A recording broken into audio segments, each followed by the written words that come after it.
नमस्कार दोस्तों, आज स्वागत है आपका नेट गेटवे में। आज हम डिस्कस करने वाले हैं टीचिंग एप्टीट्यूड के मोस्ट रिपीटेड क्वेश्चन जो अक्सर कर एग्जाम में पूछे जाते हैं।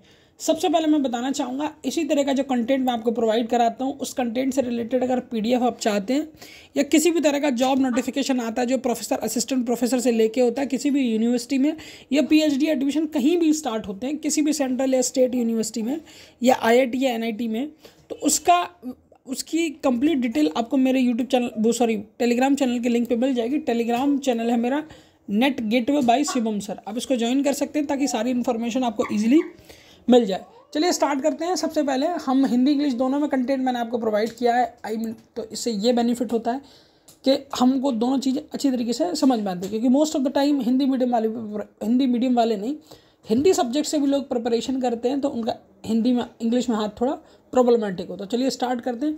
History teacher want to create an interactive timeline showcasing the evaluation of the different art movement over the centuries. Which tool would be best for supporting the creation of the multimedia presentation.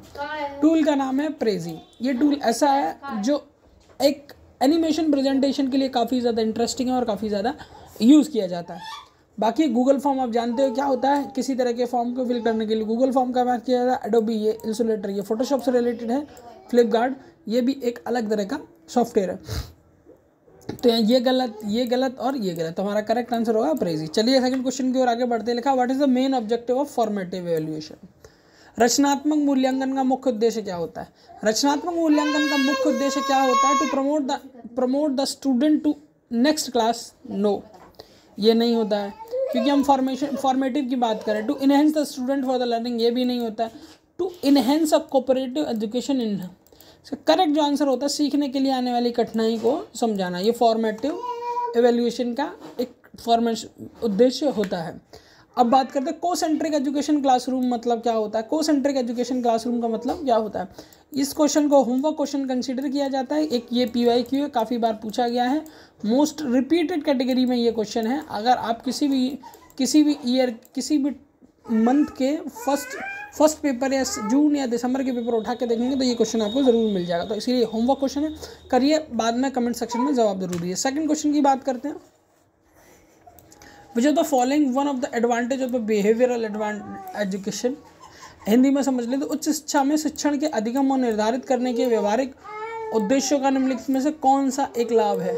ये शिक्षा केंद्रित होते हैं, ये अधिगम को केंद्रित और साध्य बनाते हैं, ये सूक्ष्म बातों का अधिक ध्यान केंद्रित करते हैं, ये अधिगम को अनुभव होने के साथ साथ सहज और अनपेक्षित बनाते हैं, अवसरों को सीमित करते हैं। एक बात याद रखिए, जब भी आपको आंसर देना तो आपको ये देख लेना किसी तरह का कोई नेगेटिव आंसर आपको नहीं देना। जैसे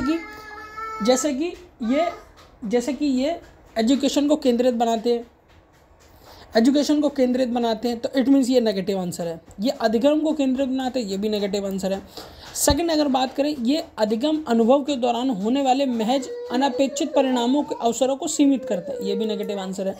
गौर से देखेंगे तो ये पॉजिटिव आंसर है। आप मन से लगा सकते हैं, जहाँ भी पॉजिटिव आंसर होगा उसको टिक लगा सकते हैं, डेफिनेटली वो सही होगा। चलिए आगे बढ़ते हैं। यहाँ पे भी आपको वो फॉर्मूला ट्राई करना है, आपको पॉजिटिव आंसर ढूंढना है और लगाना है। तो ये भी आपके लिए होमवर्क है। अब बढ़ते हैं अगले क्वेश्चन की। अगले क्वेश्चन में लिखा है इन ए लेजिस फेयर संबंध छात्र से है। सहकारी, प्रतिस्पर्धी, आधिकारिक एंड निष्क्रिय। ठीक है, ये भी काफ़ी ज़्यादा मोस्ट रिपीटेड क्वेश्चन है। इसको भी मैं आपके होमवर्क क्वेश्चन में कंसीडर करता हूँ। आप डेफिनेटली करके दिखा सकते हैं, साथ ही साथ कमेंट सेक्शन में जवाब दे सकते हैं अगर ठीक है।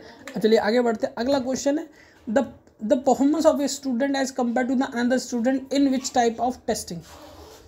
एक छात्र का प्रदर्शन की तुलना दूसरे छात्र के साथ किस प्रकार के परीक्षण से की जाती है। ठीक है, अब अगर आप पढ़ेंगे तो ये कंपैरिजन जो किया जाता है वो एक नॉर्म रेफरेंस टेस्टिंग से किया जाता है, जहाँ दो छात्रों का कंपैरिजन किया जाता है और टेस्टिंग की जाती है ताकि हम उन दोनों के बीच का जो रेफरेंसेस है वो निकाल सकें, और नॉर्म रेफरेंसेस। तो आपका question number central reference testing गलत, डायग्नोस्टिक टेस्टिंग गलत, सोमेटिव टेस्टिंग गलत। करेक्ट आपका ये होगा। तो क्रॉस क्रॉस क्रॉस क्रॉस और अगला क्वेश्चन करेक्ट। ये आगे बात करते हैं।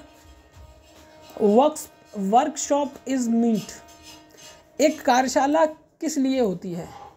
प्रायोगिक अनुभव के लिए, विद्वानों का व्याख्यान सुनने के लिए, सहभागिता के सीखने के लिए, अपने स्वयं के बारे में चर्चा करने के लिए। तो देखिए ये भी negative answer, total positive answer, तो ये भी आपका करेक्ट आंसर होगा। ठीक है, वीडियो कंप्लीट होता है। जो मैंने मोस्ट रिपीटेड MCQs आपसे डिस्कस किए हैं, आप चैनल को लाइक शेयर सब्सक्राइब कर सकते हैं। चाहें तो आप ये वीडियो अपने फ्रेंड को शेयर कर सकते हैं, जहाँ से इससे रिलेटेड कंटेंट आपको डेफिनेटली मिलेगा।